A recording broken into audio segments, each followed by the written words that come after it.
मानुष जीवन हमें किस लिए मिला है, इसका मूल उद्देश्य क्या है।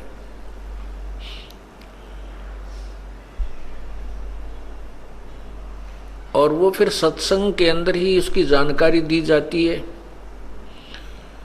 सत्संग में जो पुण्यात्मा आती हैं, जो संत का संग करती हैं, विचार सुनते हैं, वो बहुत ही पुण्यकर्मी होते हैं। उनको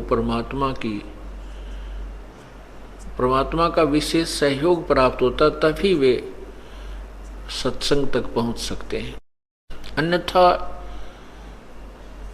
काल भगवान ने हमारे ऊपर एक कर्मों का बंधन बांध रखा है। उस कर्मों के बंधनों से हम इतने मजबूत जकड़े हुए हैं कि हम ही मर जाते हैं, ये काम हमारे समाप्त नहीं होते। इसलिए परमात्मा कहते हैं कि असंग जन्म तो मृत्या होगे, जीवित क्यों ना मरे रे। जीवित मरने का एक ये भी पॉइंट है, एक ये भी केंद्र बताया परमात्मा ने कि आप काम छोड़ करके सत्संग में आ जाइए। कितना ही आवश्यक कार्य है, आप प्रभु के चरणों में सत्संग में अवश्य आने की चेष्टा कीजिए। उसके आने के लिए हमने जीवित मरना होगा। जीवित मरने का तात्पर्य है, मान लीजिए आपकी किसी भी व्यक्ति की मृत्यु हो जाती है तो उसके जाने के बाद जिन कार्यों को वो स्वयं करना चाहता था वो कैसे होते हैं, कौन करता है।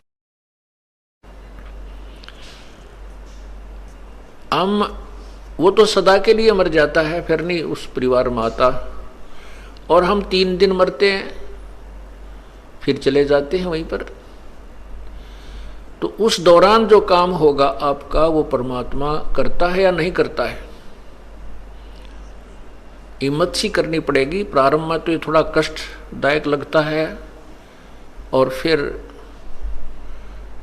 उसके पश्चात तो आपके ऊपर परमात्मा की नित्य प्रतिदिन नई नई मेहर होंगी, नई नई कृपा होगी, नए नए चमत्कार होंगे। फिर आपका दृढ़ विश्वास होता चला जाएगा। तभी ये काल के कर्म का बंधन या कैद, ये कर्मों के जो जंजीर हमारे जकड़ रखी है, ये टूट पाएगी।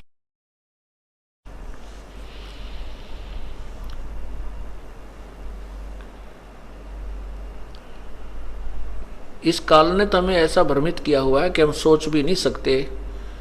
हमारे ऊपर इतना दबाव दे रखा है।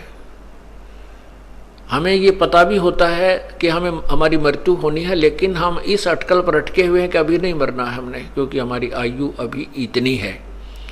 और मरने के लिए आयु 100 के आसपास चाहिए हो जाती है। हम 100 वर्ष तो जिएंगे, या 100 से ऊपर भी चले जाते हैं। जो 80-90 के हो गए हैं उनको भी अटकल है कि अब शायद 100 तो पूरा हो ही जाता है, 100 वर्ष तक हम जीवित रहेंगे। वो तो अच्छी बात है। परमात्मा कहते हैं साथी हमारे चले गए, हम भी चालनहार, और कोई कागज में बाकी रह रही तात लागरी वार। तो ये कागज ना जाने कहाँ पूरे हो जाएं, बस में पूरे हो जाएं, किसी विशेष कार्य के लिए गए हैं, रास्ते में पूरी हो जाते हैं कागज, तो वहीं समाप्त हो जाएंगे, घर तक नहीं पहुंच पाएंगे। और जिन कामों को हम अत्यावश्यक मान रहे हैं और सत्संग को एक सेकेंडरी थिंग मान रहे हैं, एक एक्स्ट्रा जॉब मान रखी है हमने, तो वो तो हमारे साथ गए नहीं। और सत्संग में जो आए हुए जो पुण्य है या ज्ञान ग्रहण किया है, इसके आधार से हमने जो शुभ कर्म किए हैं, वो हमारे साथ जाएंगे, वो सदा साथी रहेंगे। इसलिए कहते हैं सत्संग की आधी घड़ी और तप के वर्ष 1000, तो भी बराबर है नहीं, कहे कबीर विचार। सत्संग में तो आधी घड़ी और तप के वर्ष 1000, तो भी उस आधी घड़ी सत्संग के तुल्य उसका पुण्य नहीं है। उसकी साधना, उसका जो है भक्ति कर्म नहीं बनता, क्योंकि तप से राज्य बनता है, सिद्धियां आ जाती हैं, राजा बन जाता है। और राजा फिर कितने उल्ट सुलट का कार्य करता है, ये सर्वविदित है। राजा की वृत्ति केवल धन जोड़ने में लगी रहती है, या फिर अन्य बकवादें करने में, शराब पीने में, नाच गाने देखने में और 36 प्रकार की कुबद करने में ही उसका मन व्यस्त रहता है। और जो सत्संग में प्राणी आता है, आधी घड़ी भी उसने सत्संग सुन लिया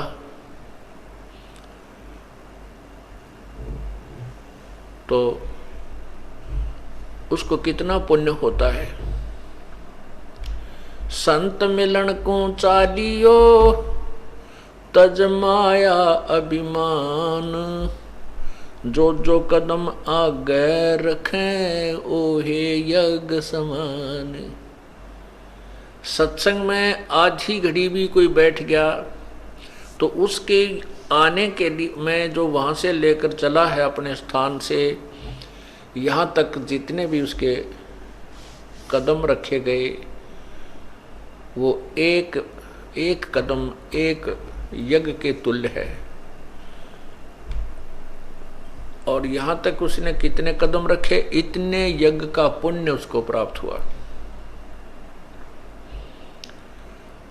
और सत्संग में आधी घड़ी भी बैठ गया तो अगली बार उसकी रुचि बनेगी, एक घड़ी बैठेगा।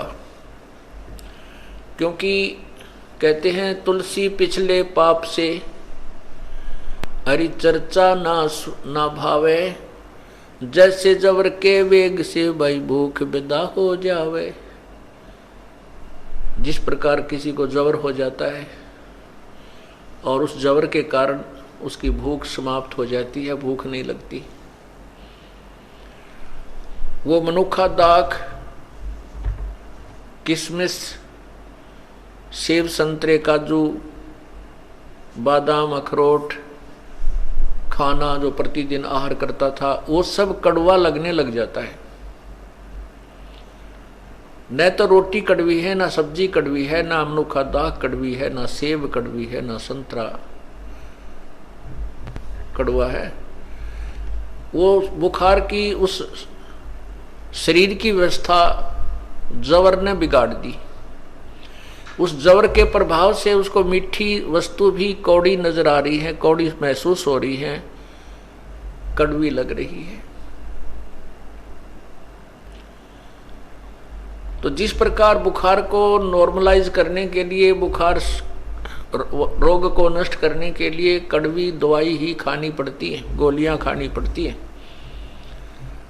और उन कड़वी बट्टी के खाने से ही वो बुखार धीरे धीरे कम हो जाता है। और जितना भी जबर कम होगा उतनी ही भूख लगनी प्रारंभ हो जाएगी। अब जैसे आधी घड़ी जो सत्संग में बैठेगा, उसके कानों के माध्यम से परमात्मा की अमृतवाणी अर्थात वो उसको अच्छी नहीं लगी, क्योंकि इसलिए तो आधी घड़ी के बाद उठकर चला गया।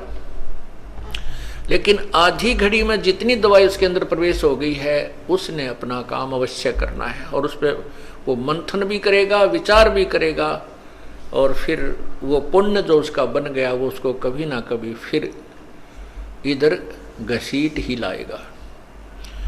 फिर वो एक घड़ी बैठेगा, फिर घंटे बैठेगा, फिर तो पूछना, जैसे रोग कट जाता है, बुखार जबर उतर जाता है, और पहले वो एक ग्रास भी नहीं खा सकता था रोगी, और जब स्वस्थ हो जाता है वो कड़वी दवाइयाँ खाकर, फिर देखा 4-4 रोटी 5-5 रोटी इकट्ठा बैठा खा जाता है, चाहे सब्जी भी ना हो। और ऐसी भूख लगती है, रोटी ना तैयार हो तो घर वाले के सिर हो जाए, तुमने रोटी नहीं बनाई, भूख लग रही है जोर की। तो ऐसे ही जब आपका ये पाप कर्मों का जो जबर है ये नॉर्मल कम हो जाएगा और आप स्वस्थ हो जाओगे, ऐसी भूख लगेगी आप 100 200 किलोमीटर जा करके ये सत्संग सुनोगे, ये आहार आत्मा का प्राप्त करने की चेष्टा करोगे।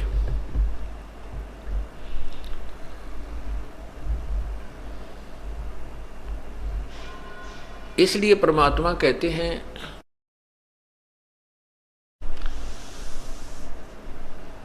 राम नाम रटते रहो,